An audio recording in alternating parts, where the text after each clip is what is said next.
La correlación Beck-Zambril es de tipo C, es decir, considera deslizamiento entre las fases y régimen de flujo.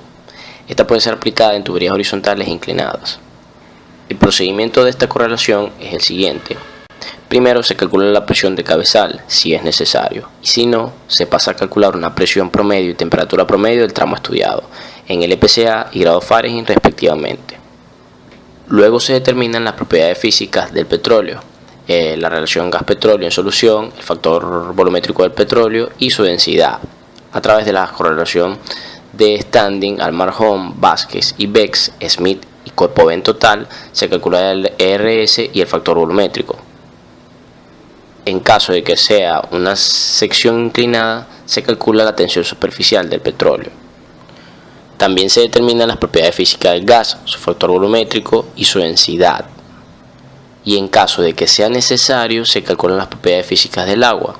No se determinan las propiedades físicas del agua si el flujo fraccional, la relación agua-petróleo, el porcentaje de arena y sedimentos y el caudal de agua es igual a 0. Luego de calcular las propiedades físicas de los fluidos, se calculan las propiedades físicas del líquido y se pasa a la determinación de las velocidades de los fluidos, del gas, agua y petróleo.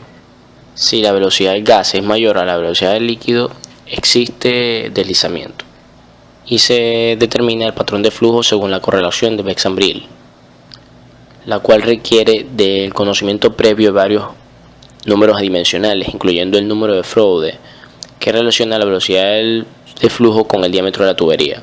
Al conocer el régimen de flujo, se pasa a la determinación del factor de entrampamiento del líquido. Si la tubería es inclinada, se hace una corrección por ángulo de inclinación. Cabe destacar que cuando el flujo cae en el régimen de transición, el factor de entrampamiento del líquido debe ser calculado usando las ecuaciones del régimen intermitente y segregado, el cual, en nuestro caso, en el ejercicio mostrado, el régimen de flujo es intermitente y la tubería es inclinada. Conociendo el factor de entrampamiento, se determina el factor de fricción, que posteriormente será usado para la determinación del gradiente de presión. Y luego se determina la caída de presión, la presión de entrada o de salida. Si el porcentaje de error es menor a 5, no se itera. A continuación observarán las fórmulas utilizadas.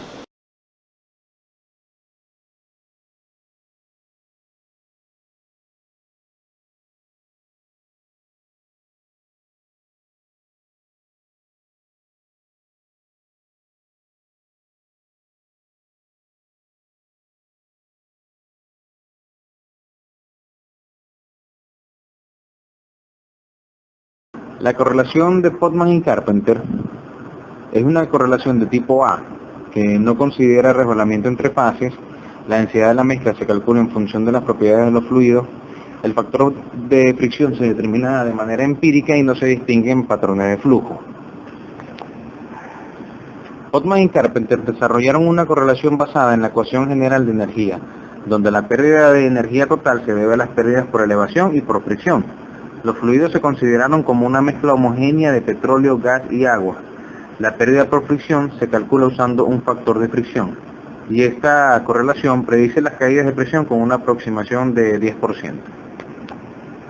Ellos desarrollaron un método semiempírico utilizando diámetros de tubería de producción de 2, de 2,5 y de 3 pulgadas, en el que incorporaron la ecuación general de energía, donde se asume también el flujo vertical de petróleo, gas y agua como un flujo turbulento, además de no tomar en cuenta los patrones de flujo como ya mencionamos anteriormente.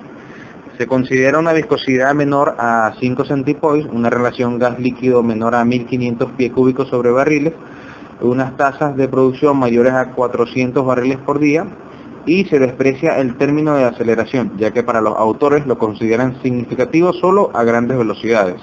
Y la tasa total de flujo a la salida se usó para calcular una densidad en cualquier sección de tubería. Su ecuación principal fue desarrollada a partir de un balance de energía entre dos puntos dentro de la tubería de producción, donde podemos ver que se ve un delta P sobre delta L que es igual a 1 sobre 144 por la gravedad multiplicada por la densidad sin deslizamiento, sumando la relación entre el factor de fricción por el flujo másico total elevado al cuadrado sobre el 2,9652 por 10 a la 11 multiplicando la densidad sin deslizamiento por el diámetro de la tubería. Luego también procedemos a calcular y relacionar el factor de fricción con el numerador del número de Reynolds, que vendría siendo el diámetro, la velocidad y la densidad de no deslizamiento, lo cual será igual a una fórmula que dice que dB por la densidad es igual a 2,124 por 10 a la menos 3 por el flujo másico entre el diámetro. Una vez obtenido ese valor, procedemos a hacer los cálculos. A partir de una presión y una longitud dadas, las cuales pueden ser a condiciones de cabezal o de fondo, se fija un delta P. Luego, calculamos las condiciones medias de intervalos entre presión y temperatura. Y a partir de estas condiciones medias, calculamos las propiedades de los fluidos. Luego, para las mismas condiciones medias, se determina un valor de la densidad sin deslizamiento.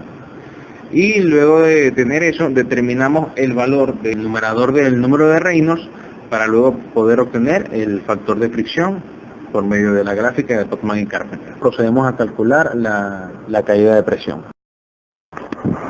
La correlación de Lukács y Martinelli presenta el gradiente de presión bifásico en términos de un gradiente monofásico, multiplicado por un factor de corrección. Los gradientes monofásicos son calculados como si cada fase fluyera sola en la tubería, donde la aceleración fue ignorada en este método. Lukács y Martinelli presentaron datos para flujo simultáneo de gas y líquidos. Ellos desarrollaron su método para presiones que iban desde la presión atmosférica hasta de 50 psi y consideraron 4 tipos de flujo con 2 componentes. Estos 4 mecanismos de flujo se resumen en la tabla mostrada en función del número de Reynolds de cada fase. Si el número de Reynolds de la fase líquida es mayor a 2000 y de la fase gaseosa es mayor a 2000, el mecanismo de flujo será del líquido turbulento y gas turbulento. Si el número de Reynolds del líquido es menor a 1000, pero del gas es mayor a 2000, el líquido será laminar y el gas será turbulento. Si el líquido es mayor a 2000 y el número de Reynolds del gas es menor a 1000, el líquido será turbulento y el gas será laminar. Y si ambos, tanto líquido y gas, el número de Reynolds es menor a 1000, el mecanismo de flujo será tanto para líquido y para gas, será un mecanismo de flujo laminar. Para el cálculo de la caída de presión, los factores de fricción, tanto del gas y del líquido, se van a determinar por el diagrama de Moody para los valores de los números de Reynolds. Y los factores de corrección utilizando la tensión superficial del líquido y el factor de corrección del gas estarán correlacionados con un parámetro definido como X. La correlación se va a mostrar gráficamente, donde ellos encontraron que existían diferentes curvas para cada factor de corrección, dependiendo del número de Reynolds para cada fase. Los índices en los términos van a representar el flujo laminar o turbulento. Con el primer subíndice se representa la fase del gradiente de presión monofásico, donde por ejemplo la presión utilizada por θ LTB es el factor de corrección aplicado al gradiente de presión del líquido monofásico cuando la fase líquida es turbulenta y la fase gaseosa es laminar.